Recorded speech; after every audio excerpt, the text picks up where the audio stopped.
Hola, hola.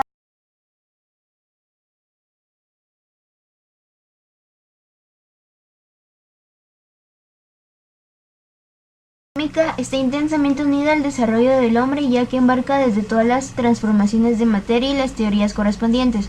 A menudo la historia de la química se relaciona íntimamente con la historia de los químicos y, según la nacionalidad o tendencia política del autor, resalta en mayor o menor medida los logros hechos en un determinado campo o en una determinada nación. La química surge en el siglo XVII a partir de los estudios de alquimia populares entre muchos de los científicos de la época. Se considera que los principios básicos de la química se recogen por primera vez en la obra del científico británico Robert Boyle, The Physical Chemistry. La química, como tal, comienza sus andares un siglo más tarde con los trabajos del francés Antonio Lavoisier y sus descubrimientos del oxígeno y la ley de conservación de masa y la refutación de la teoría de flogisto como teoría de la combustión. Primeros avances. El principio del dominio de la química, que para unos antropólogos coincide con el principio del hombre moderno, es el dominio del fuego. Hay indicios que hace más de 500.000 años, en tiempos del Homo erectus, algunas tribus consiguieron este logro que aún hoy es una de las tecnologías más importantes. No solo daba luz y calor en la noche y ayudaba a protegerse contra animales salvajes, también permitía la preparación de comida cocida. Esta contenía menos microorganismos patógenos y era más fácil digerir.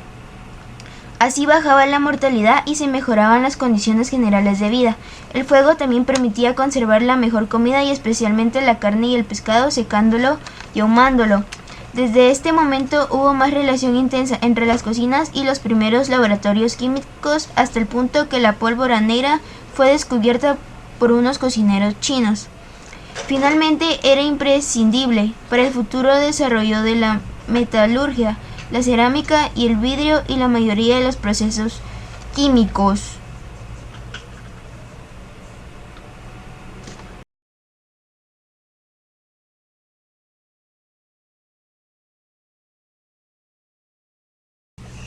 El filósofo griego Aristóteles pensaba que las sustancias estaban formadas por 4 elementos: tierra, aire, agua y fuego.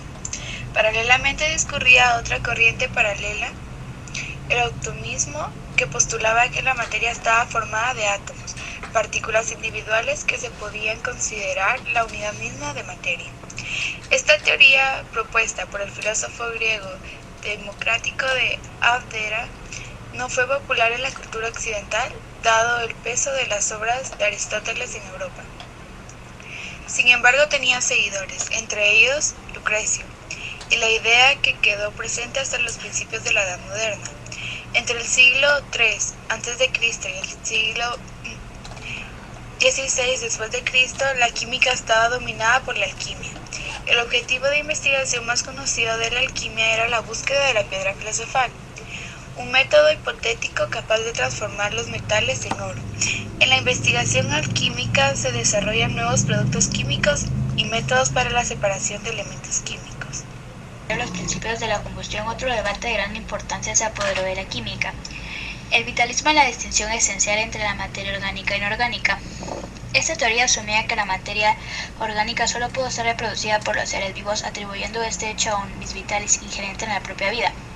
Base de esta asunción era la dificultad para obtener materia orgánica a partir de precursores inorgánicos. Este debate fue revolucionado cuando Friedrich Wöhler descubrió accidentalmente cómo se podía sintetizar la aria a partir del cianato de amonio en 1928, mostrando que la materia orgánica podía crearse de manera química.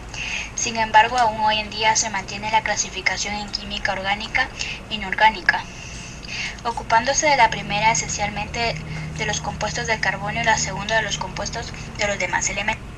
Los motores para el desarrollo de la química orgánica era al principio la curiosidad sobre los productos presentes en los seres vivos y la síntesis de los colorantes o tintes. Luego se añadieron los nuevos materiales como los plásticos, los adhesivos, los cristales líquidos, los fitosanitarios, etc. Hasta la Segunda Guerra Mundial, principal materia prima de la industria química orgánica era el carbón, dada la gran importancia en Europa en el desarrollo de esta parte de la ciencia y el hecho de que el carbono en Europa no era grande yacimiento de alternativas como el petróleo. Con el final de la Segunda Guerra Mundial y el creciente peso de los Estados Unidos en el sector químico, la química orgánica clásica se convierte cada vez más en la petroquímica. La tabla periódica. En 1860 los científicos ya habían descubierto más de 60 elementos diferentes y habían determinado su masa atómica. Notaron que algunos elementos tenían propiedades químicas similares, por lo cual le dieron un nombre a cada grupo de elementos parecidos. En 1829 el químico Dobenreiner organizó un sistema de clasificación de elementos en el que estos se agrupaban en grupos de 3 denominadas tríadas.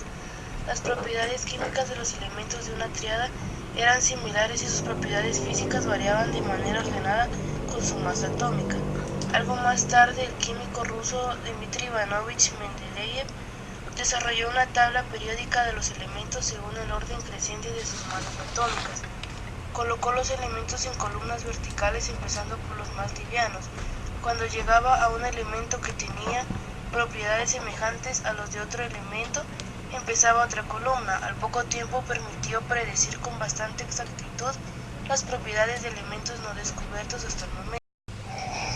Desarrollo de la teoría atómica. A lo largo del siglo XIX, la química estaba dividida entre los seguidores de la teoría atómica de John Dalton y aquellos que no, como Wilhelm Ostwald y Ernst Mach.